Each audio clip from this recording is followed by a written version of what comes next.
Starliner Media. Starliner Media presents Music Night at the Majestic with your host, Michael Boswell.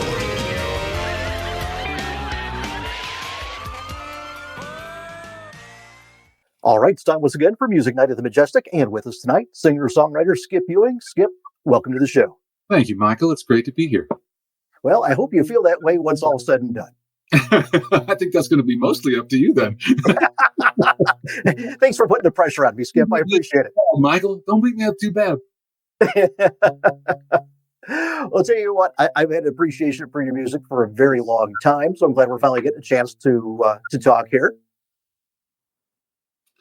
Well, I actually enjoy doing these kinds of interviews or talks, whatever have you, because I never know what you know of my music. I haven't spoken with you at all. So, you say you enjoyed my music for a while. I don't know what you've heard. I don't know if you've heard the stuff from back when I very first started in Nashville in the early 90s, or if you're talking about the new stuff, the Road to California album or the Wyoming album, or maybe both. Well, actually, the Coast of California was the first album of yours. Coast of Colorado, yeah. Colorado, yeah. Uh-huh. And I'm getting the old stuff, the new stuff combined here. Easy to do. Yeah, Coast of Colorado was the very first album that I ever put out. Had like five top 20 singles on it in a row, and kind of kicked off my artist and really heavily my songwriting career, and things just kept going. Yeah. Well, tell me this before we get too far down the road. How did you wind up in Nashville to begin with? Well, I started playing guitar when I was 4 years old. I don't even remember a time that I didn't play guitar. It's an integral part of whatever my artistic voice is. And I used to sit and make stuff up. And that is how I made stuff up, because I didn't know what I was doing. Michael, I used to take a little pink foam curler, like a woman's foam curler, stick it up underneath my strings and play. Believe me, this is telling you how I got to Nashville, okay?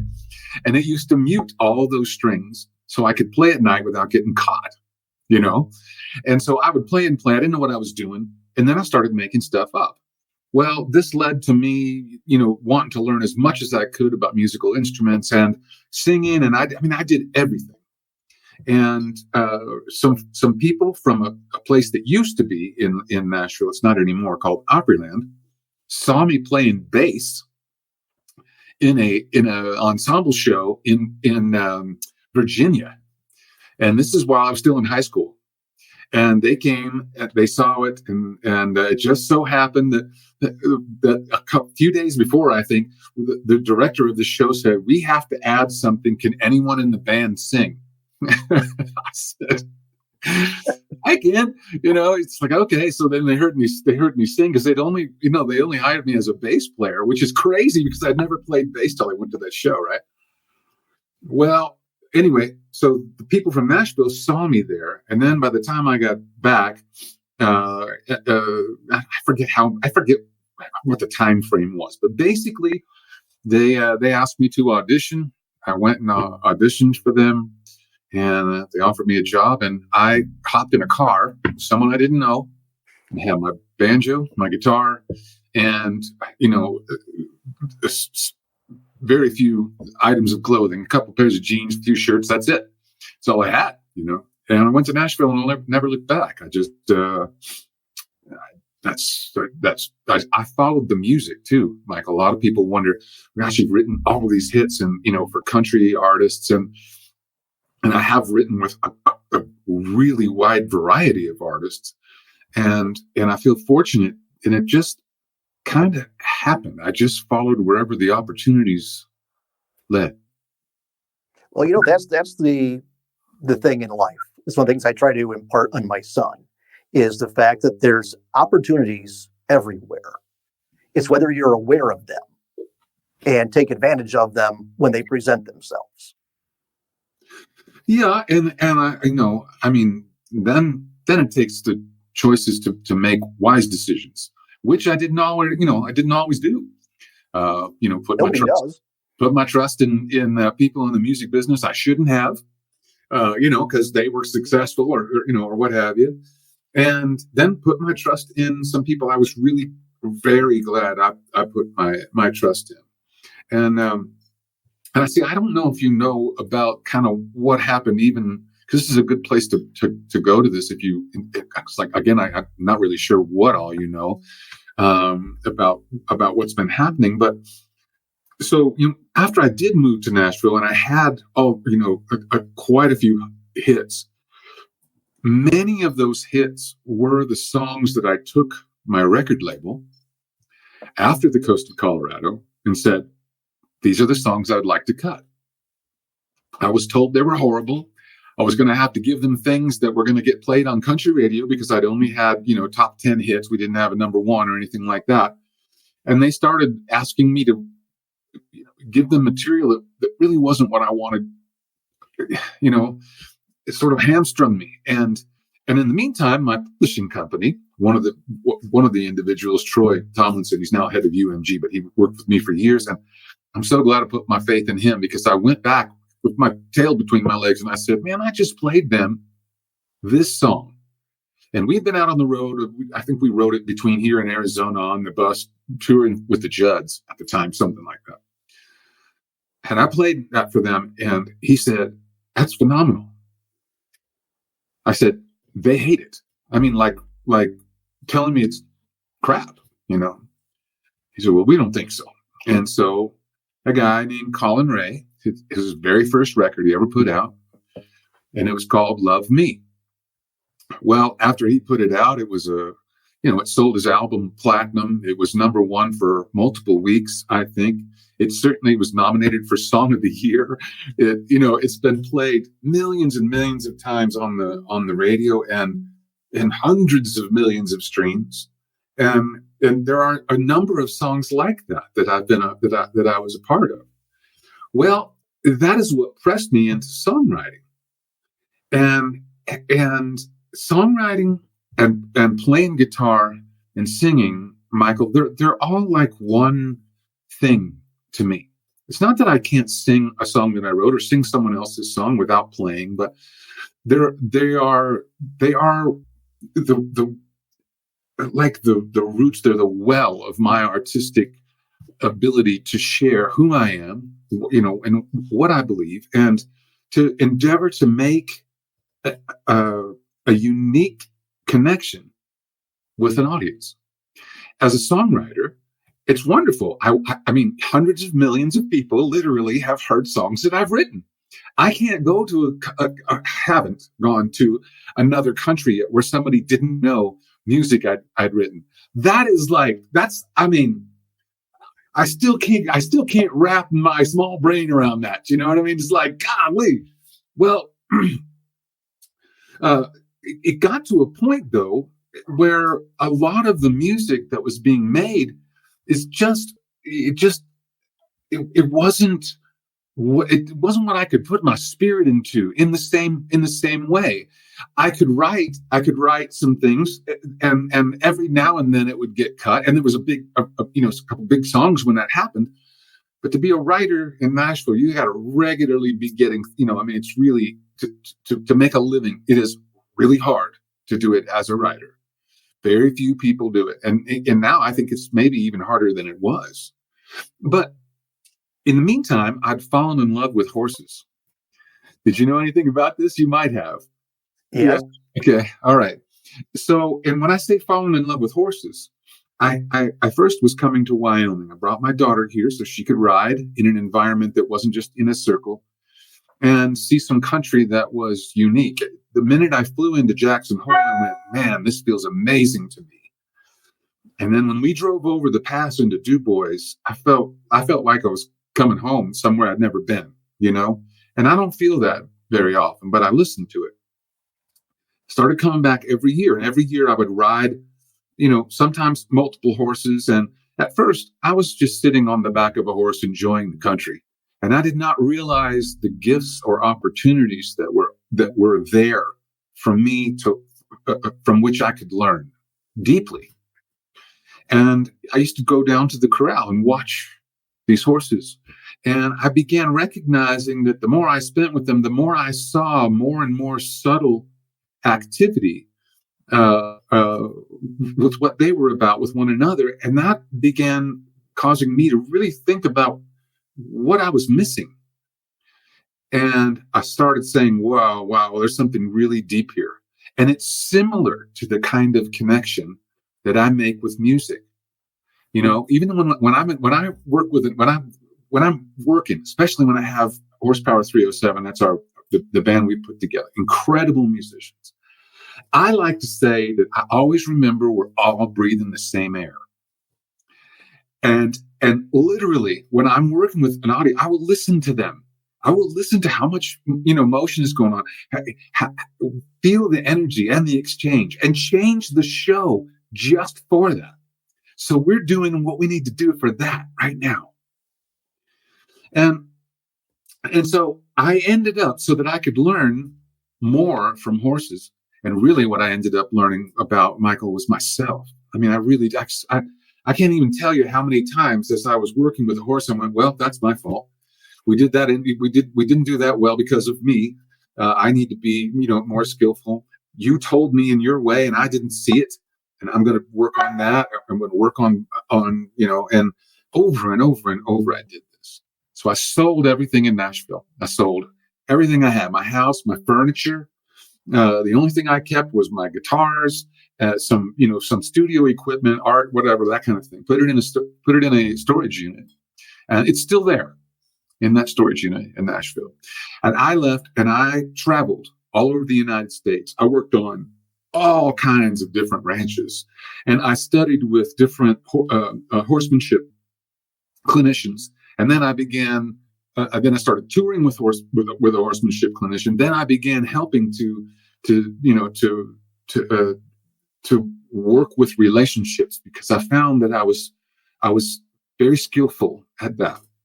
And it changed my relationship with myself, literally. I mean, literally, almost my if you could call it an internal dialogue, and even my willingness to listen to what was actually going on with me, and this affected my relationships with every single human, including you right now. I mean, look what we get to talk about, and this matters to me. These kinds of things, I think they matter to everyone, right? So I met my wife, the most amazing spirit on the planet. I could have never been where I am for her. I wouldn't have been. I wouldn't have been willing to listen. I wouldn't have. And when I say, I mean, of course I could listen, but I mean, listen more deeply and for the right reasons, trying to have unselfish reasons, trying not to fill in the space and just hear what's going on, right? All these things I can relate to horses. But after we were together, we moved to Wyoming. She was going to get a job in Houston. She's an incredible artist and photographer and videographer. And she was going to make good money in Houston. And I asked her, I said, well, I can probably find, some horse work in Houston, but are we talking like city Houston? Because I love, when we had some wonderful performances in Houston. It's a cool place to go. But I said, I don't think I can do concrete if that's what we're talking about. I mean, and she said, well, what do you suggest? I said, let's go to Wyoming. And this is the kind of spirit she was. I said, let's go to Wyoming on faith. If it doesn't pan out, I will have faith that you can get a job, like that. And I will go with you, because I wasn't doing music. We came to Wyoming. When we got to Du Bois, within a week, she already had a job shooting a television show for RFD TV and Chris Cox, who is a very skillful horseman. And then I was offered sort of a caretaker position. You won't believe this, at a ranch in Wyoming. Come to find out, it is a historic ranch. It's a very large ranch. And they said, well, while you're here, you can have this little cabin. It's the first cabin that was built on the property. That was supposed to be for about 3 months, so that the special needs child that the owners of the ranch had could live on another ranch where he could ride every day. And so they were working for that ranch just so their son could have that experience. We fell in love with their son and them, and they with us. And so now we have been here for 7 years. We got here in 2018. And when we got here, right after she got that job, I pulled down one of my guitars, this old classical guitar. When I say old classical, 90s, and I have written so many hits on it. I just took it out and I just went, what's going on with me? I had time. She wasn't here, as much. I mean, I had a lot of work to do, but, and I just started sharing. Didn't care if it was for radio. Didn't care if I was going to please anyone. And she heard some of it and she said, honey, you need to put the journeys together. She said, you are every bit the artist that you've always wanted to be. And she, I mean, of course, it's my wife. So she thinks I actually sing better than I did even when I was younger. Maybe there's some soulfulness in that comes from, your own growth and development as a spirit walk in the world. Right. And she said, you need to work towards a recording. And that's where we started with me as an artist. That's why I'm here. And I'm also going to be cognizant of the fact that you've asked some questions. I'm trying to give you content, but I'm also talking most of the time, Michael, and I should give you some space. So I don't know if you have, have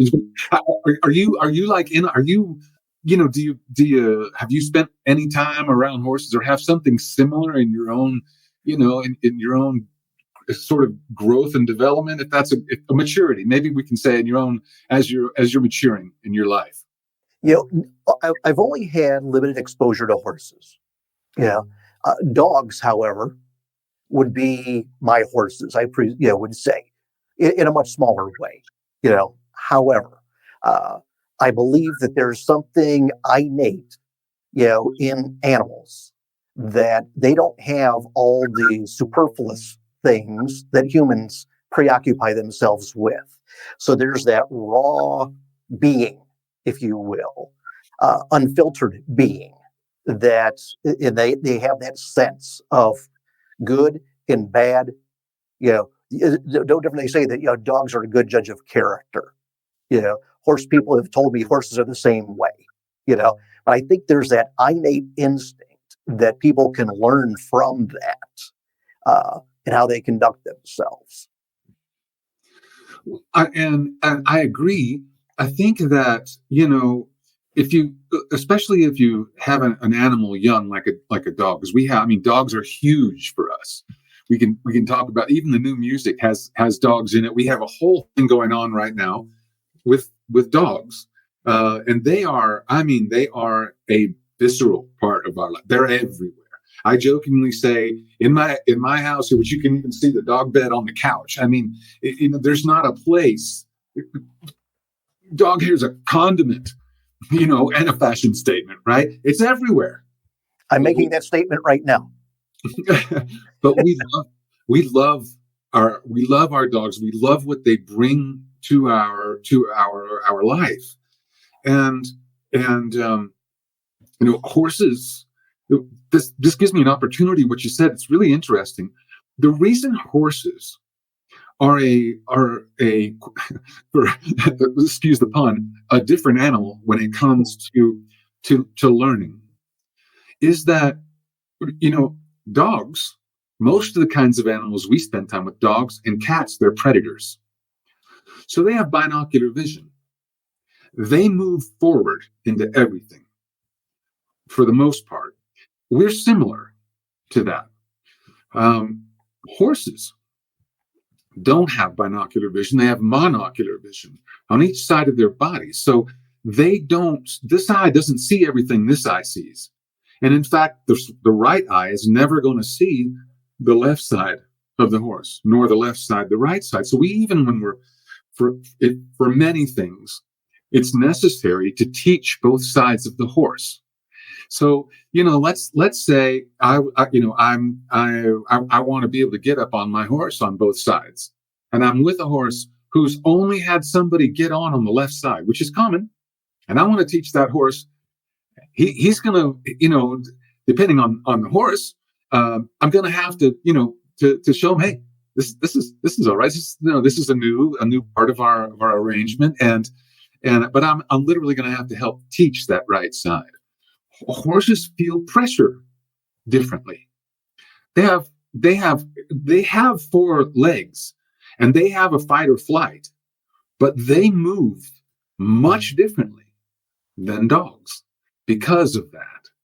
And there are a lot of more and more subtle things about horses, the way they communicate with one another. Like, something that isn't talked about as often that I really love about horses is horses who are allowed to be horses. Now, understand that some horses are never around another horse, and so they start to lose their social skills, if that makes any sense. That can be helped, and we run into that a lot. But for the most part, if they're being together, horses do something interesting, man. Yeah, they have a problem, okay? But the problem is, here's the problem, and it's over. Okay, and I love that. That's one thing it just taught me to let it go. Just okay, it's done. Let it go. Can't do anything about that. Just let it go, and learn from it and move ahead. And to try to do that in short succession sometimes. Okay, I'm going to try this. Dang, I messed up. Okay, let me try again.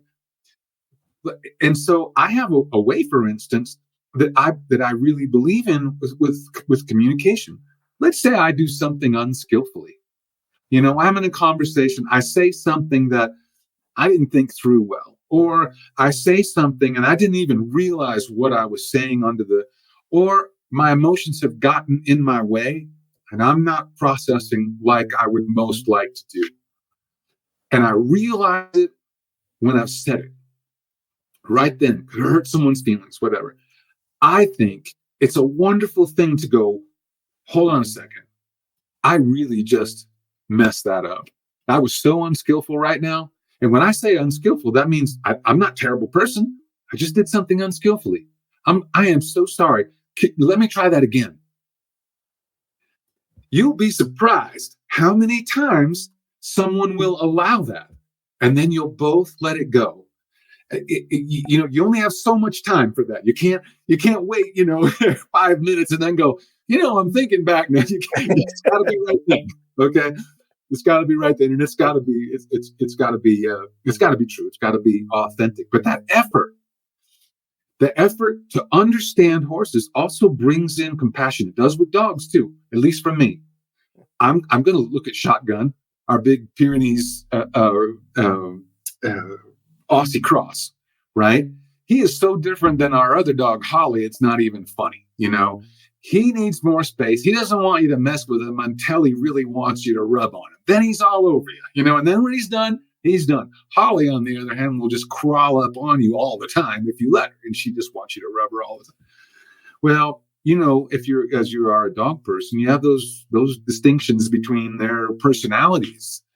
And so their personalities are different too. And when you go to horses, their personalities are different. Yes, they are maybe an unfiltered look at who they really are, for instance. Horses have to be that. Horses have to be a judge of one another and what's going on around them because they're fight or flight. And the more I learn, the more this even helped me to recognize when I'm writing a song, I'm actually inviting you to listen. That's really what I'm doing. I'm going to invite you to listen as skillfully as I possibly can. I want to engage your heart if possible, but I can't do it. You have to do it, and then there's a trust that's developed between what I'm writing. If I write a song and I kind of rush through it and I have some filler lines that don't make any sense, and then I put, because I don't do these things what I just described, and then I put it out and I go, this is a really good song. It doesn't matter what I say; it matters how. Now other people can say, "Hey, you should listen to this song; it's really good," and you won't agree with them. That's fine. But if you listen to a song that that I've written, and you go, for whatever reason, you do like it, and you recognize the artistry in it, or how well I've tried to write it, because I really dig pretty deep into my writing, because that trust matters to me. I value it. I'm not writing a song to make money. It's hard to make money just writing songs. So I don't approach it from that. I believe that if I'm able to skillfully make that connection, then I'll be able to go and play and perform. People will want me to do that. I pray, right? And my music will find its way into spaces where it can make, it can make money, and a trust is developed there. If you dig into Skip Ewing, especially from the Wyoming record or the Road to California record, if you dig into that, I'm hoping you'll find something of value. I mean, maybe it's just fun, like our latest single, Road Dog, right? That's just fun. But it really describes what it's like to hang out with your dog with smudges on the inside of the, windows and dog hair and wind. It's the whole thing, and I love that. So again, that relates back to the horse. It's the more I've done that, the more I make decisions that help that horse feel safe around me, cared for, but by me, and the more I endeavor to be all I can be for him or her, the better our relationship is going to be. And that's really the only part that I can control at all, and then keep getting better at. And what you said really has resonance about, something being unfulfilled. The horse already knows how to be a horse. The dog already knows how to be a dog. Okay. Now you can people a dog up pretty well. I don't think I've ever said it quite like that, but you know what I'm talking. You can people up a dog pretty well. You can teach them that, pizza is a staple if you want to, and that that's what they're going to want. You can accidentally teach them some pretty bad habits too. Same with horses, but we sort of kind of got round and round about where we were going. But really, I think sort of dug into something that is very, very important about what we do, all horses' relationship with riders and ourselves, and it might be the most important thing we talk about. I don't think my music is as important as that. I like to think that there are moments that the music that I write and sing and play is valuable, but that's maybe the most important thing right there. Well, one thing that from my perspective, the one of the hallmarks of your songwriting is they sound authentic.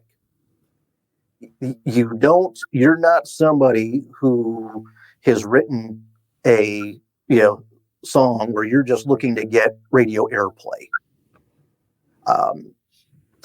And from the beginning, working in radio back when you were first breaking in, it always struck me as you were someone that the record company wanted to form into what they wanted you to be, while you were trying to create music that reflected you and your thoughts and your beliefs. And obviously you scored a lot of hits. so with that, but at the same time, I always felt like you had to deal with the struggle of, for example, on Heel and Fire with Rebecca Lynn, I thought that should have been a single. And obviously the record company didn't release it as a single. There's a perfect example, Michael. That song, that the producer I was with on that song, now you can look at, so I'll say his name, I usually don't, but it was Jimmy Bowen at the time we were making that record. That was, I think, the second record. Was it the second record? Did Heel and Fire have It's You Again on it?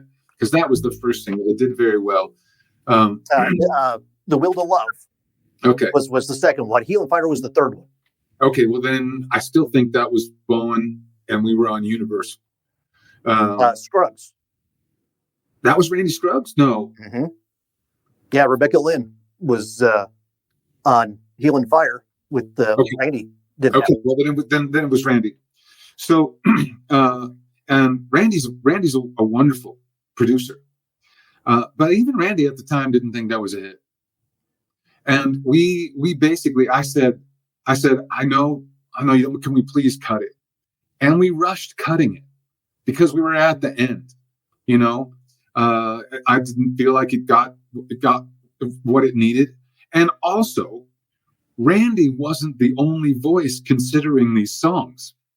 You see, I mean, the record company has a lot of power, and I have great respect for Randy Scruggs. In fact, he was the producer. It's been so long ago. Sometimes I'm not remembering exactly, but I'm almost positive he was the producer on the Christmas album that we did that has Christmas Carol on it and what have you.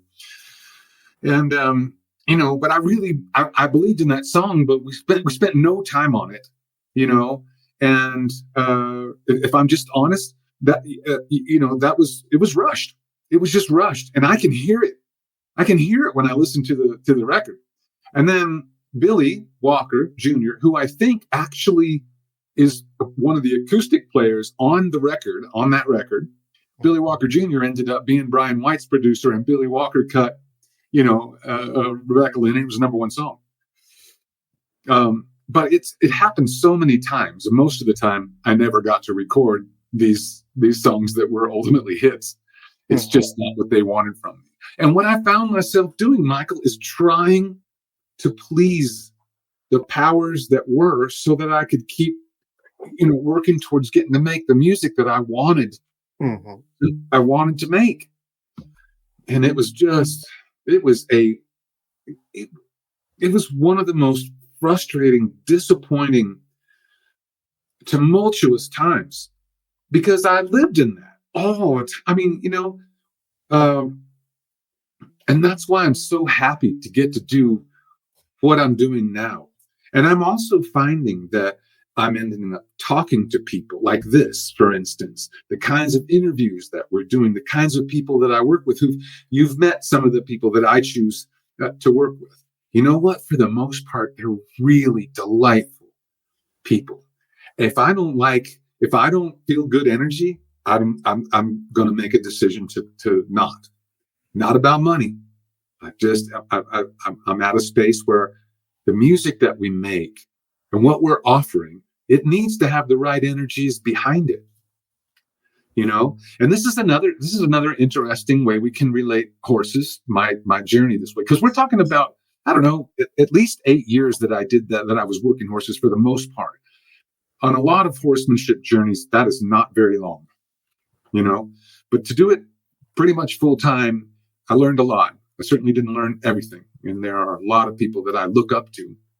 But, so here we're talking about the energy behind something, right? So there's an energy behind any song that I write. I don't believe I've talked about this as much.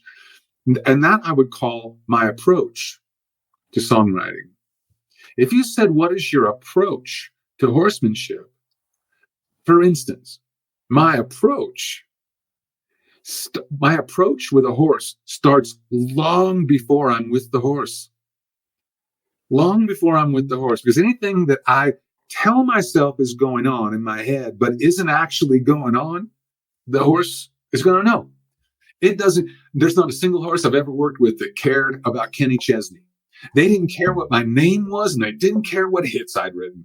They cared if I was going to feed them, They cared if it was going to feel good when we worked together, I'm sure of that. And so those kinds of energies, like even, she's not upset with me for saying her name, but Natalie, for instance, you talk with her, and she and Caitlin put this interview together, right? I have great faith in them. I know when they talk to you, they're going to represent what I'm about, not just me, but what I'm about. And when you talk to them, I am certain that you enjoyed talking to them and that they would do everything that they could for you while caring for me. Those kinds of relationships are the most valuable you can have in business. And see, I think of a relationship like that with someone who's listening to what I write. And maybe they're looking for a hit song on the radio, and we're going to give them that. We're finally in a place where I can write some things for radio. But when I write some things for radio, they're going to have the energy that Skip Ewing puts into his artistry. They're still going to have that authenticity. I'm praying it works, because not everything out there is from that.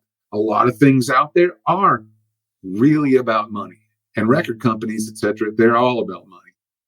We have to be about money to stay doing what we're doing, right? To be able to afford to feed our horses if I'm on the road. But the energy behind why I'm writing songs, if I actually care, that trust with a listener.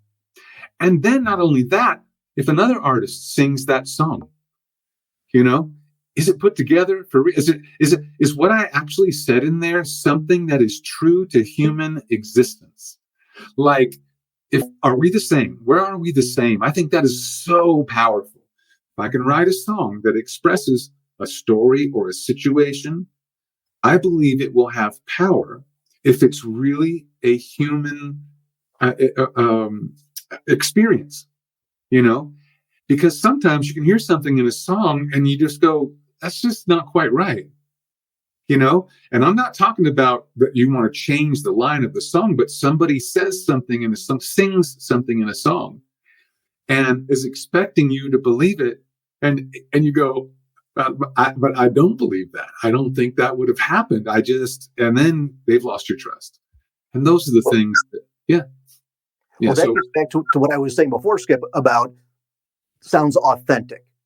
When you look at songs that have become standards, or songs that are covered in multiple genres, and it doesn't matter whether it's done country or R&B or what have you, if the story and the words ring true, no matter what radio station a person might be listening to, those words are true no matter what signal it's being broadcast on. And when it's forced or it's formula, the listener can hear that. And that's the difference between what I call radio fodder and an authentic song. And as you said, the music business, and business is the key word. Business is more important than music, in the phrase music business, at least in my experience and observation. Music, I agree with you. The business. And I've long, believed that, sure, there's a market for that stuff that is just formula. We're going to sing about a pickup truck and a dirt road and drinking whatever. There's a percentage of songs that's going to work. And if you put on top 40 country radio today, you're going to hear a lot of that stuff. However, I've long felt that a quality song, that whether it's up-tempo or a ballad or what have you, if it's a well-done record that people are given a chance to hear, it will be successful. Unfortunately, there's too many people in the music business and too many people in radio who don't get that. I've dealt with, I've dealt with both sides, but unfortunately, a lot of times the gatekeepers just don't get it. So that's my 2 cents. Yeah. And we also leave, it's especially in country music, the lyric is quite important, or it's not always, I wouldn't say it's always vital, because some things can just be fun. Some things are cool because of the sound of it. But the music matters, the melody, the way it's delivered, that marriage between it's a song because it has music. I like to say that I believe that all music has poetry and all poetry has music. There are some fundamental similarities between how things are put together, even between music and poetry. And I feel like I write poetry. If I'm writing a lyric, whether it rhymes or not, it's still poetry. And the marriage of those musically and lyrically is important. And, the music sort of, more than anything, defines the genre. Unless we're talking about certain things that are put together For instance, country, the accent that some people use or utilize, or that is kind of what's making it country. That's helping to define, the genre. So we can hope that what you said is right, but also the people who are in those gatekeeper positions, they have to be offered those kinds of songs as a possibility. And if record companies and writers and artists are saying, for instance, what is going to make us money? What are we going to get on? It's this artist who's selling the most, and so we have to write what that artist is good at. And if that is not the same as what you described, they're not going to have those pieces they're not going to have those songs. And that happened in Nashville. In my opinion, that really happened. A lot of incredibly good tunesmiths, songsmiths, artists in their own right, when it came to writing music and lyrics, basically went out of business. They just couldn't make any money. And then the publishing companies go, well, we can't get the songs like you're writing cut. It's no longer, possible. But you can go back. I think, like if you go back and you listen to what was happening when Randy Travis came out, what was happening on radio when Randy Travis came out, it's not that radio was, not good when that happened, but Don Schlitz and Paul Overstreet wrote the kinds of songs you're talking about. You can go back right now and play those Randy Travis hits that Kyle Lenning produced brilliantly and know that those are going to last and last and last and last and last.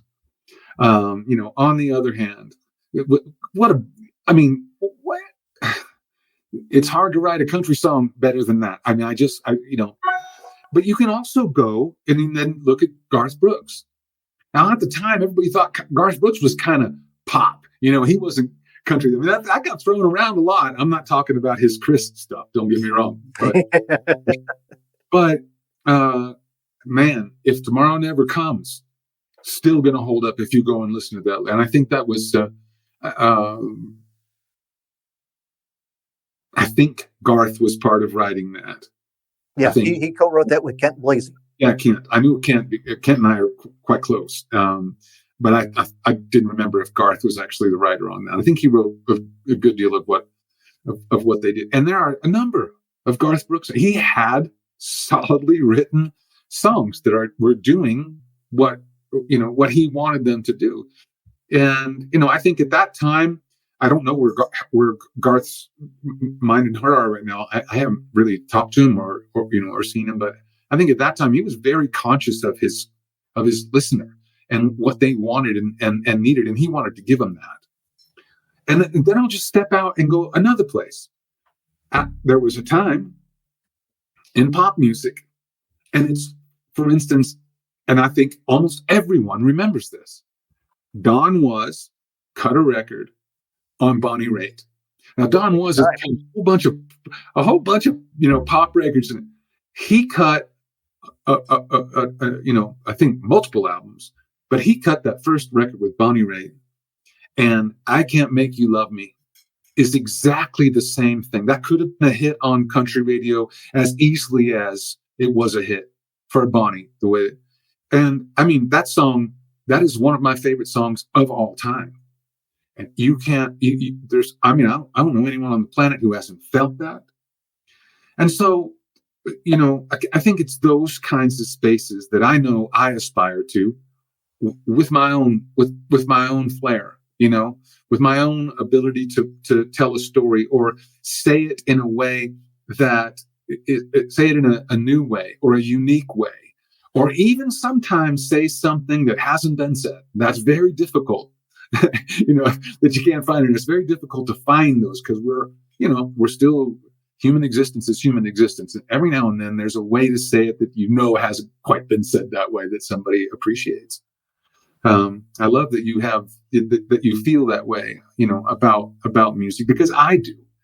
And I know that I'm still moved by the songs and compositions and artists who do that.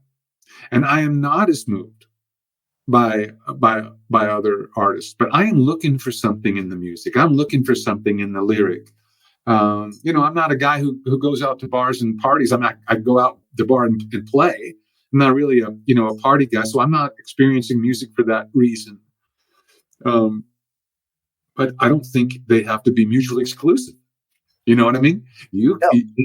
And I still believe that will always be powerful because it's shared. That's where we're similar. This has been Music Night at the Majestic with Michael Boswell. If you enjoyed this edition of Music Night at the Majestic, follow us on Facebook, YouTube, Twitter, Instagram, and at musicnight.net. Music Night at the Majestic is a copyright production of Starliner Media. Any use of the accounts and descriptions of this program, its audio or visual content, without the express written consent of Starliner Media is prohibited. Thank you for joining us this evening. We'll see you next time for Music Night at the Majestic. This is your announcer speaking.